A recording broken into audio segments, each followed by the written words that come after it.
Bonjour à toutes et à tous, bienvenue sur Éducative. Aujourd'hui, on va encore voir une vidéo sur la somme de deux vecteurs dans le cas très général.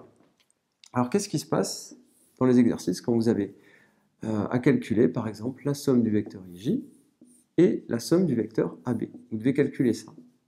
Calculer vecteur IJ plus vecteur AB. Comment faire? Eh bien, on a vu deux outils. On a vu la règle du parallélogramme et on a vu la relation de Chasles. Alors, la relation de Chasles, le problème, ce que me disent les élèves, c'est que oui, la relation de Chasles, il faut que là et là, il y a un plus et qu'il y a un A et un A.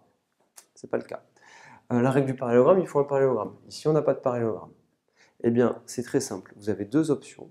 Il faut tout simplement se ramener à un parallélogramme ou se ramener à la relation de Chasles en utilisant une translation. Alors, on va le faire très simplement. Si jamais je dois calculer IJ plus AB, donc là, je vais le faire tout simplement en utilisant par exemple, la relation de Chasles. Alors, par la relation de Chasles, le vecteur IJ, je vais utiliser une translation, et par translation, je vais le disposer ici. Donc, voilà ce que je vais faire. Le point I aura pour image B, et le point J, je vais le retrouver ici, et là, je vais avoir J'. Et ici, je vais retrouver mon vecteur BJ'. Donc, ce vecteur-là va être égal à celui-ci. Maintenant, je vais faire mon calcul en utilisant la relation de Chasles. Donc IJ plus AB, le vecteur IJ plus le vecteur AB. Comment est-ce que je vais faire le calcul?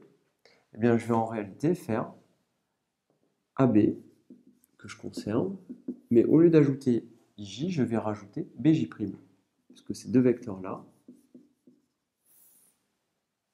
BJ' et IJ, BJ' et J', ils sont égaux.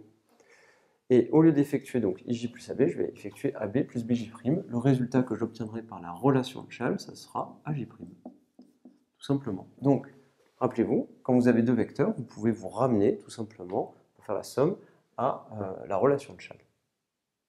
Tout simplement. Dans une autre vidéo, on verra comment faire en utilisant la règle du parallélogramme.